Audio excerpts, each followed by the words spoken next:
Hey guys, welcome back. The guy on the screen is named Joey Troxel. The name of his channel is called Plant-Based Dads, and he's really excited because today he's going to be sharing with us how he lost 20 pounds using the Starch Solution Diet, which was written by Dr. John McDougall.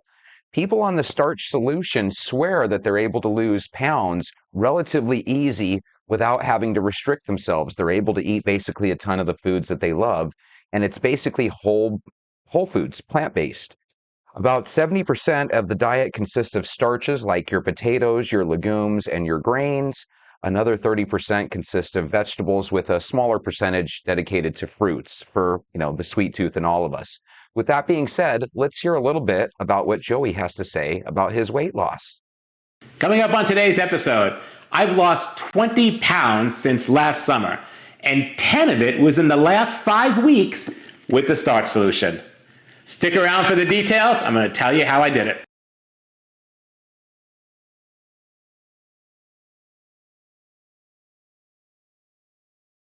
Back to another episode of Plant-Based Dads. I'm Joey. We are a family-friendly, all-vegan cooking lifestyle show. We tell you about what we're eating, some of the things we're doing. If you like what you hear, please hit that like button, show us some love, and please hit the subscribe button and become one of the Plant-Based Dads family. One of the things that happened 14 years ago now, when I became a vegetarian, was I was just eating the side dishes. So that meant like at Thanksgiving, I would skip the turkey, which was the lean protein, and I would just eat like the milky, cheesy potatoes and the toppings. And from the time that I quit eating meat for the next 12 and a half years, I gained 50 pounds. Enter the Starch Solution. The Starch Solution is a way of eating that involves high carbs, low fat. I know, carbs are the enemy. Not the case. The high carb diet tells your body you're getting food, you're full, and you're done eating. You're not starving yourself. You're not walking around hungry, noshing on something, or going, oh, I'm going to get off the diet this week just so I can have pasta again, right? None of that's happening. So it's high carb, low fat. As of right now, since I got back from vacation last July, which was 9 months ago, right? I've lost 20 pounds. Now, the first 10 of that was not the Starch Solution. So every day I would get up and run 3 miles a day, and I was very careful with Weight Watchers what I ate, counted my points, and still went to the gym with Greg. And I'd get to the meeting, and I was 191.4, right? The next week I was 191.0, right? The next week I was 189.6. And I mean, it was progress, but 4 weeks into it, I've lost a pound. I was starving. I'd go to bed hungry and the whole bit. That idea of dieting is restriction. You're restricting what you eat, so you are only eating, a certain amount of calories per day, and that's it. Up until the Starch Solution, I had lost 10 pounds total from July of last year, 2019, through March, 15th-ish. From March 15th to today, which is April 24th, right? I've lost 10 pounds. So my total weight loss since last July is 20.0 pounds exactly. So that's 20 pounds even, and the last 10 came in the last 5 weeks from the Starch Solution. So that's really, really interesting, and that's got to be encouraging for Joey. So the first 6 months, he's working his butt off, feels like he's starving, right? He's losing weight so slowly, but to his credit, he stuck with it, and he lost 10 pounds. Now, all of a sudden, he reads Dr. McDougall's, Starch Solution, applies the Starch Solution to his diet plan. 5 weeks later, he drops another 10 pounds for a grand total, 20 pounds off. I could see how he's really excited about that. The Starch Solution is amazing. I'm filling my plate up. I'm taking my dinner plate, and on the plate, I'm splitting it in half. And half of my plate is some type of starch, and on the other side you fill it up with vegetables, right? And there's a whole list in the book of which vegetables to use. Squash and carrots and all that stuff is fine, right? I mix this up a lot, and I started posting my food photos on Instagram almost every day. So if you've been following us on Instagram at Plant-Based Dads, then you can go back and see everything I posted. The food is absolutely beautiful. And I'm kind of fasting, right? Intermittent fasting. I'm not eating till noon every day. I weigh myself to start my day and then I move on. My first meal is either sweet potatoes or regular potatoes with broccoli. And that's what I'm having. I'm eating enough food where I'm like sweating and forcing it down because I just can't eat anymore, right? Then in the evening, I kind of just do the same thing, right? I have this, what's left of that, I'll usually make enough for a few days, and I'll have the same meal twice. And then I'm kind of done. Those 2 meals, I'm kind of done. Now, you could have other meals. You could wake up in the morning and have breakfast, but I like to fast, right? So that's been my plan. 2 meals a day on the Starch Solution, right? You can see here some of the meal combinations I've been making.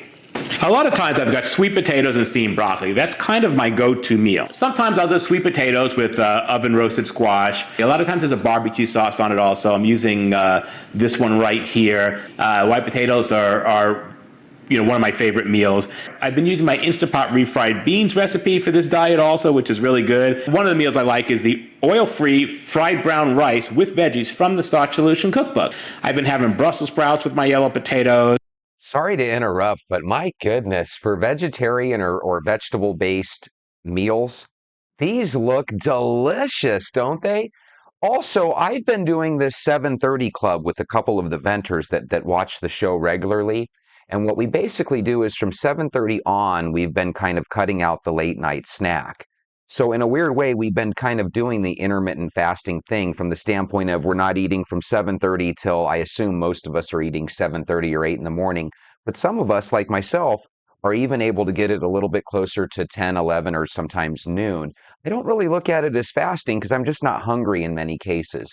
Venters, if you're listening, tell me, how is your 7:30 club going for you? So the Starch Solution is a diet about having high carb meals and low fat. So I basically stopped eating peanut butter, avocado, anything with nuts in it, all that stuff. I'm not eating anything with fat in it because to get the most weight loss, I want to have the high carb or no fat. Now at this point, I've lost 20 pounds. I still have 30 pounds to go. We're going to have weekly videos on updates on this, and I'm going to continue to put my food on Instagram, so keep following me there if you want to see what we're eating. Here's a picture of what I looked like before, and of course you can see me now.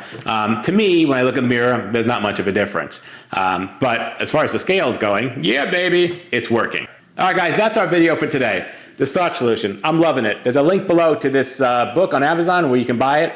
I absolutely recommend it. Hit that like button. Show us some love. What's not to like? Yay! Oh, bravo, Joey. Great job. I think he looks like he lost more than 20 pounds. To me, he doesn't look like the same at all. He looks like a mini version of himself. So, Joey, keep that going. Very, very inspirational. If you guys are interested in the book, check out The Starch Solution by Dr. McDougall. And one of the things that you can do regardless of your diet is you can take a walk with us. So with that being said, why don't you go grab your shoes? Let's go for a walk.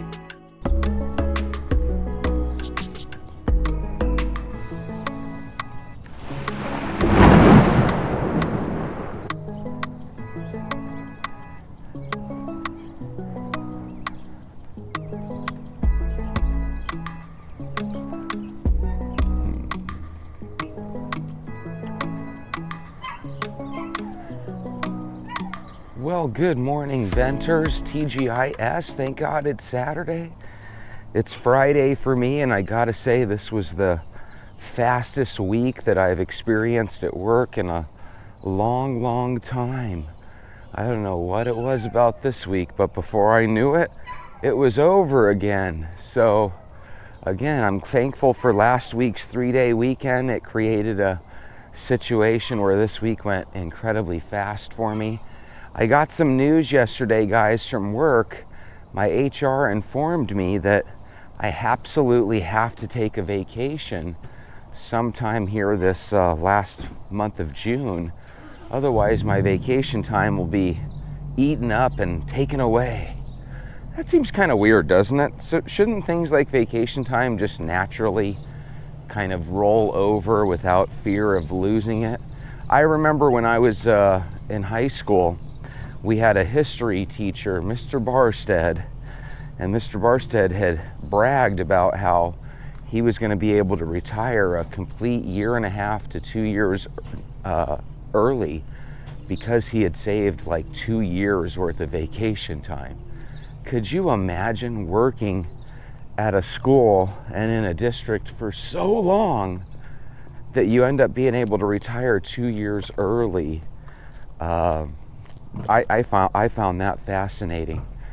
What I find really fascinating is that a lot of those teachers that were so young and youthful when I went to school are probably super old now.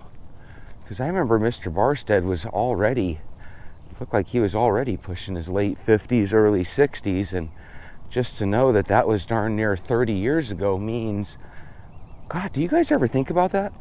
It means that a lot of those teachers that we went to school with 30 years ago are dead, you know? Now, knock on wood, hopefully all my teachers are still alive, just older, right? But the reality is, not everybody makes it to 80. You know, it's interesting, we have a life expectancy that supposedly went down the last couple of years, right? I think it's like 74 for guys, 78 for women. It's basically the same numbers that it was in the 90s because we had popped our numbers up, right? A couple of years, every couple of years, so to speak.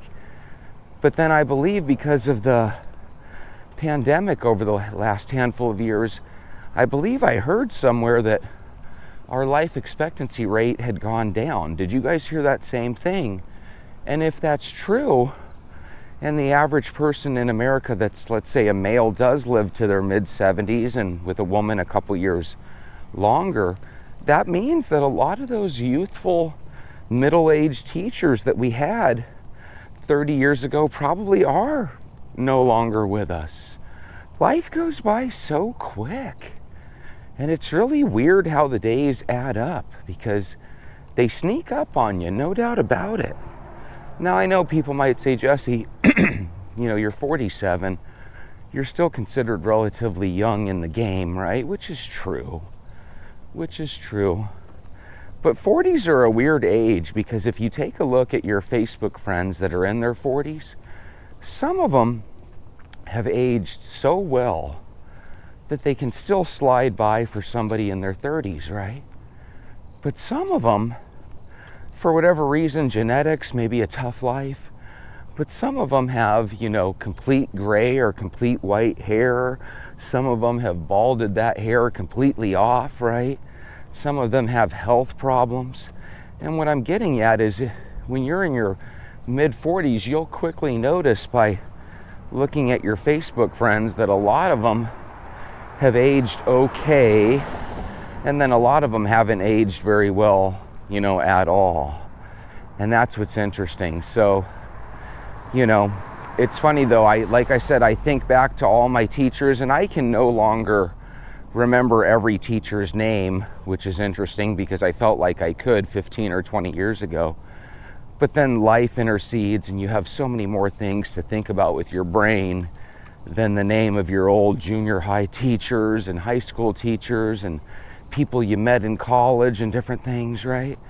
And so what you ultimately do is you find yourself in a situation like mine where sometimes you just trip out on where the heck did all the years go?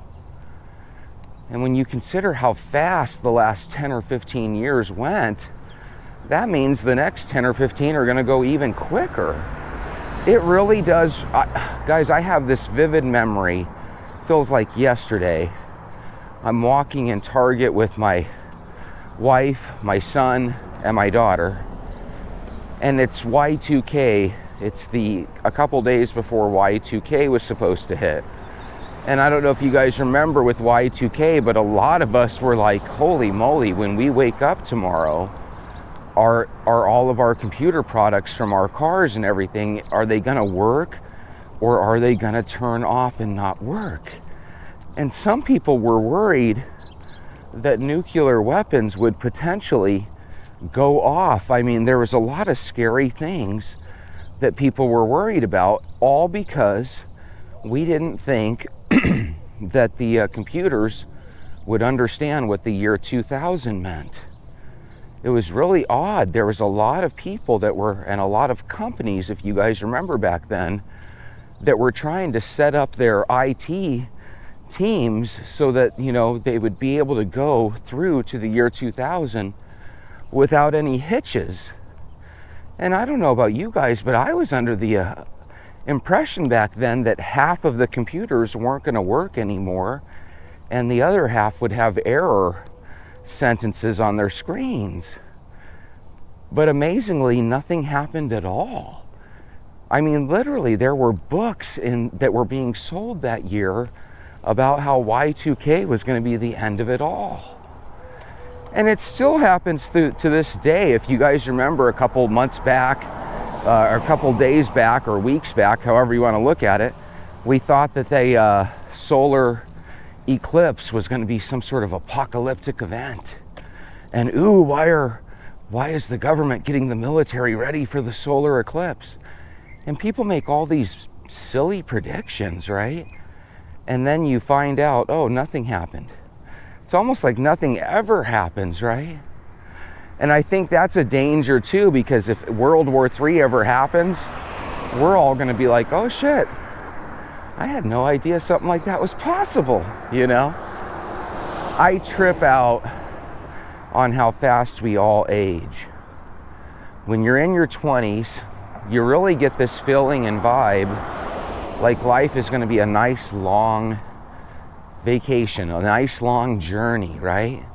Where you just grow old gracefully and everything kind of slowly gets easier as you get older and you develop experience and, you know, you get your career off the ground. But life doesn't really work like that for everybody, you know? I never knew that this would be the year where I would really, really intensely, you know, try to start a YouTube channel.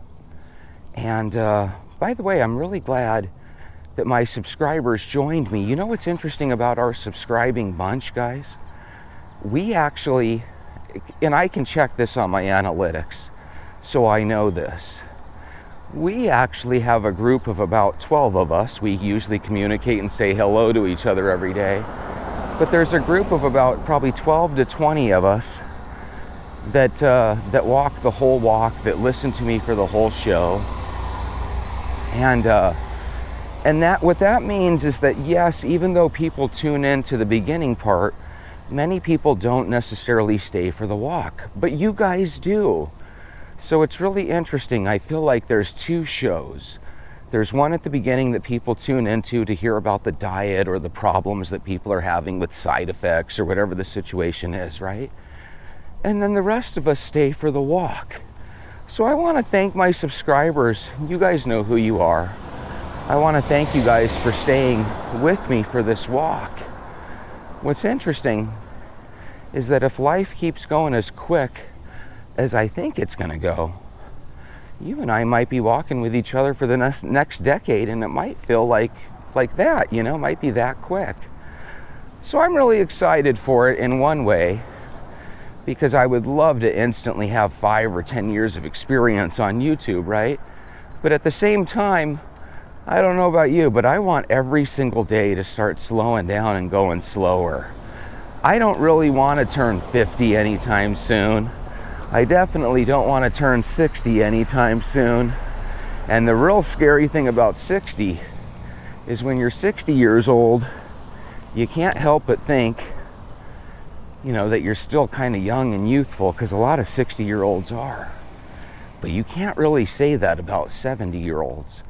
When you're 70, you're legit, you know, getting up there in age. And so yeah, I'm hoping I can stay in my 40s for an extra long time. And I'm hoping whatever age you guys are, I'm hoping we could slow down age and time for all of us. Unfortunately, I think that's wishful thinking. No. How do you guys feel about that? Does it feel like just yesterday we were worried about Y2K? And the reason I mention that is, you know, I don't know if you guys have realized it, but 1999 was 25 years ago. We were literally worried about Y2K a quarter of a century ago. And that just seems bizarre to me. My grandmother was born in 1924, and on September 9th, she would be turning 100 years old. I was really hoping with all my heart that my grandma was going to live to be 100. She didn't quite make it to 99. She passed when she was 98 and a half. But it's really weird because every day I look at her picture and it's just hard for me to believe that she's not in a place where I can easily, go down and talk to her. And that's kind of hard, but at the same time, when you get 98 years with your grandma, you can't help but think, what a blessing, If my grandma would have passed when I was 5 or 6 years old and only made it to, let's say age 60, because I think my grandma was in her mid-50s when I was born. If she would have only made it till I was 5 or 6 and then passed away, I probably wouldn't have had much of a relationship with her, because I think our own childhood memories, they start around 3 or 4 years old. Do you guys remember, maybe some scenes in your past from preschool? That's when I started getting my first memories. I was about 3 or 4 years old. I can remember going to preschool. I can remember at preschool we had Tang.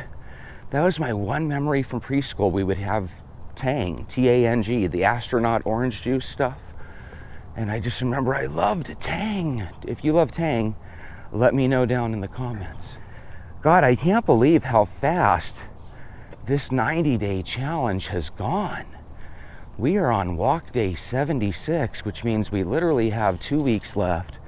I'm being forced to take a vacation, which I feel is a godsend, because what that means is I'm going to take it next week, which will be the last week in this part of the challenge. So what I can do that last week is I can legit take 2 or 3 walks, and I am drinking nothing but water and avoiding sugar. So hey, if it gives me a couple more walks that last week and makes that last weigh-in a little bit better, then I'll take it.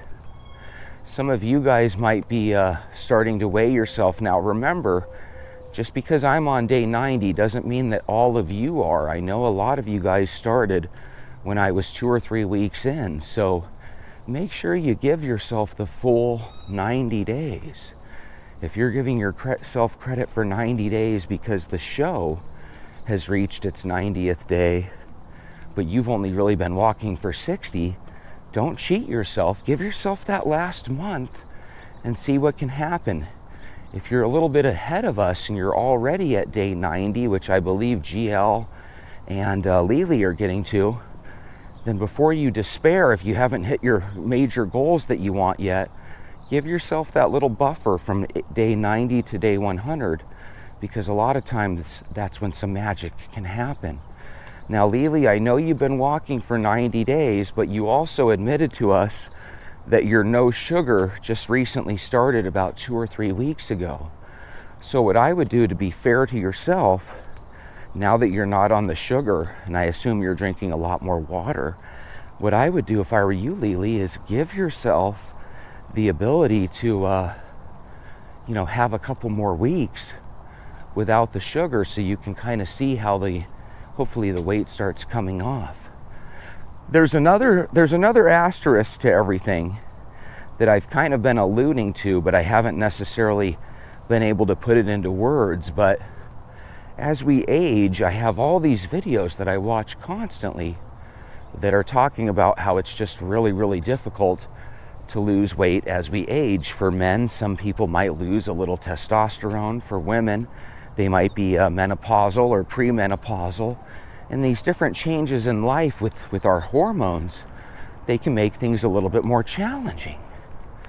And it's really weird when I look at things like that, because I can see every time I take my shirt off and I'm getting ready to hop into the shower, I can see that my body's responding the same exact way it did 5 or 6 years ago when I was 42 and did this, same way it did when I was 38 and did this. So for me, things feel the same.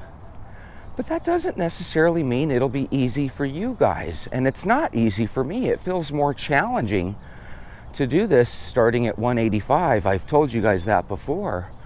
So again, if you're in your first couple days and you're thinking about walking with us and taking on this 90-day challenge, yeah, we're going to start that 90-day challenge in just 2 more weeks. But I really think you ought to think about starting your walking now. Remember, you shouldn't necessarily have your 90-day challenge be the same day that mine starts. But in your case, if you absolutely want to wait 2 weeks until I start, then hey, just make sure you hold yourself to that and make sure that you stay available. Guys, I'm going to do something that I haven't done in a little while. We're going to walk through the grass a little ways here. I think that'll be a nice little change of pace. So you can see the green grass behind me. You know, it's funny, this park is a park that it's been behind my grade school forever. So I've literally known about this park and my grade school for the last 42, 43 years. And it's still a nice park. There's an occasional person that's sleeping there, and I don't know if they're necessarily homeless or what, but sometimes you'll see people taking a nap. Sometimes you'll see people with their families, but ultimately, really, really good park. Yeah, occasionally you'll see some suspect characters there, but you know, one of the things that they did here is a couple years back they legalized marijuana. So you don't have too many people meeting in the park to do shady marijuana deals anymore, right?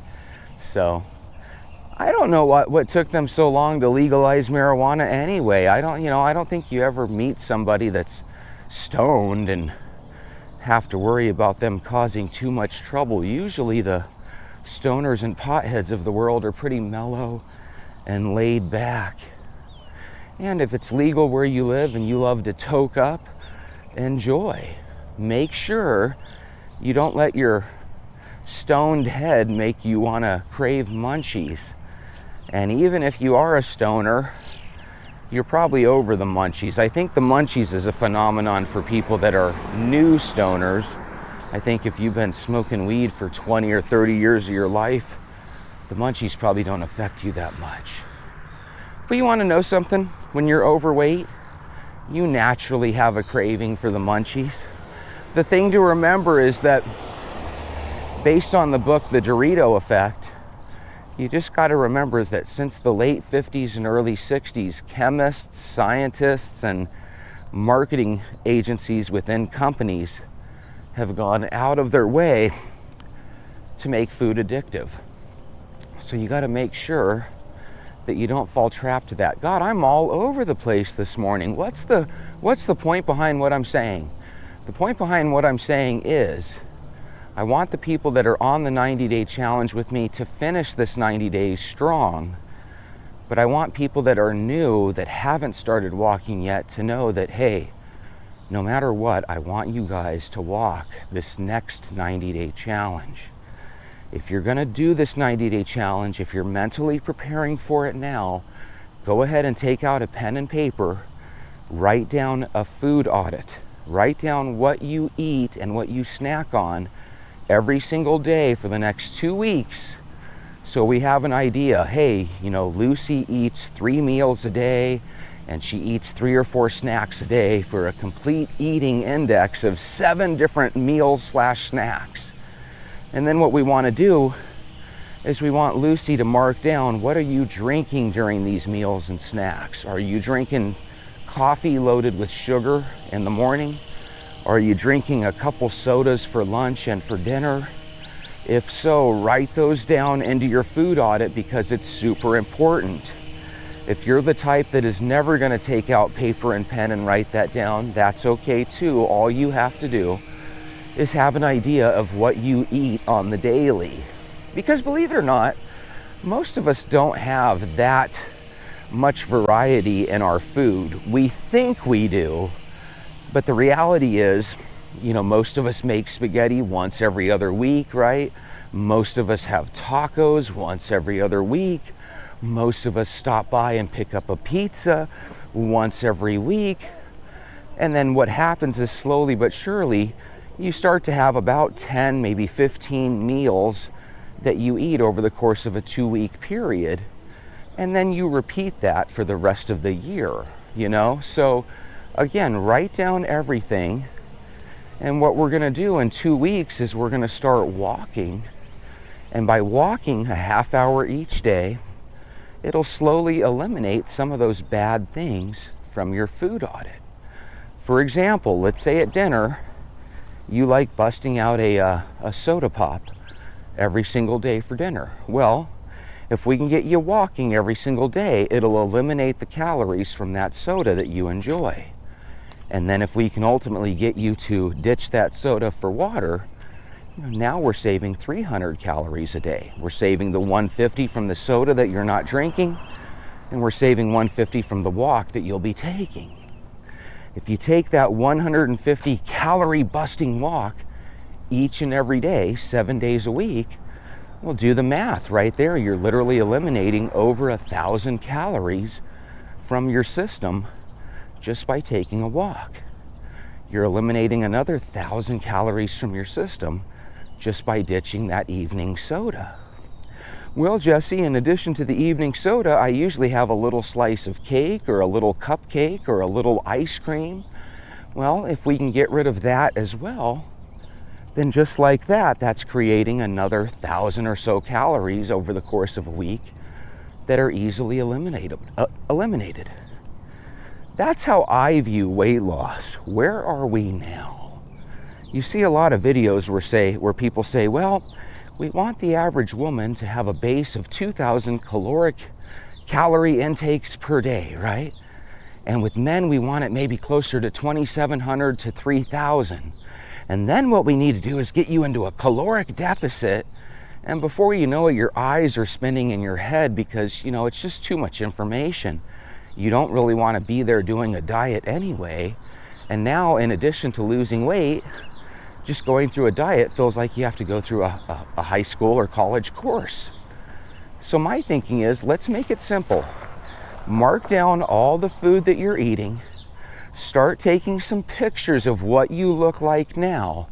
Because right now you're ending your fat season. Not for the people that are in the walk with me. You ended your fat season months ago, right? But right now you're in your pre-diet season. You're eating poorly, you're not exercising at all.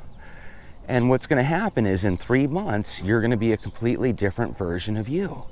You're going to start to notice the same side effects that we notice, where our clothes are fitting better, where we're starting to lose 5, 10, 15 pounds, and you're going to love it.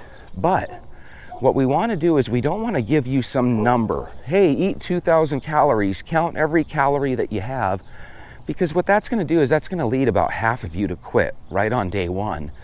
And we don't want that. What we want on day one is for you to find a way to sneak in a 10 or 15 minute walk. And then the ultimate goal is by the end of 3 months, we're going to have it where instead of a 10 or 15 minute walk, you're walking 45 minutes to an hour. And during that time, we're going to slowly try to get rid of all your sweetened drinks. And here's the cool thing. If you've been watching the show but you haven't walked yet, I think you've slowly but surely kind of absorbed what our plan is. Our plan is we don't stop. We just keep walking. We keep avoiding those sugars. And we wait patiently. And the weight will eventually fall off of our body. And it really will. I haven't weighed myself in the past couple of weeks. But my game plan is to weigh myself this weekend. And then, like I said, I'll officially have basically 2 weeks left. So how many more pounds can I lose without doing anything crazy? Jesse, are you going to try the sardine diet or the lemon diet or the egg diet if you have to? No, I'm not. If I haven't lost 30 pounds, I'm going to do a video that said how I failed. I'm going to do a before and after picture.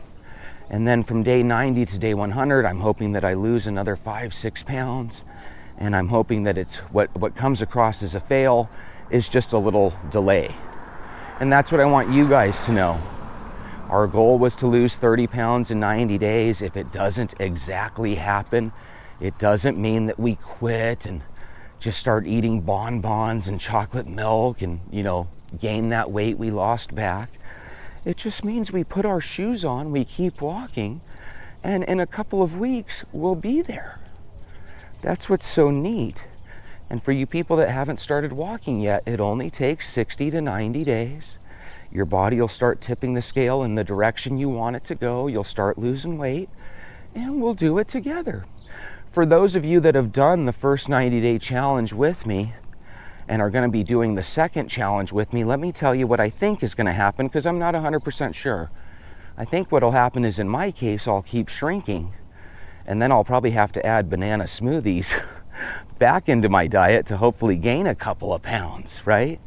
But what's going to happen in your guys' case is, instead of 15, 20 pounds down or wherever you're at, you're going to start doubling that. You're going to get to the point where you're going to be a little bit closer to, maybe 35 or 40 pounds down. Now, at that point, things can start to slow, because I don't really know what it's like to keep losing weight. I always am able to catch myself when I'm 20, or in this case, about 30 pounds overweight. In your guys' case, you guys might have a little bit more or even a little bit less weight to lose. Some of you guys think you want to lose 30 pounds, but after you lose 15 or 20, you might look absolutely great and you might be happy where you're at. Remember, getting down to the point where you're high school skinny and 125 pounds, that might not be very doable. And have you ever seen people that are bigger and they lose a lot of weight, and all of a sudden their face kind of looks like a big person's face on a skinny person's body? Sometimes you're meant to be more of a medium-sized person. So if you know in your heart nobody in your family's in their 120s, maybe make your goal 150s, But anyway, have a wonderful Saturday. This is the day where I need you guys to dig deep, take an extra walk, drink a little extra water, totally avoid those sugars, at least for this last couple weeks. And more importantly, have a wonderful day. I'll see you guys later. Bye.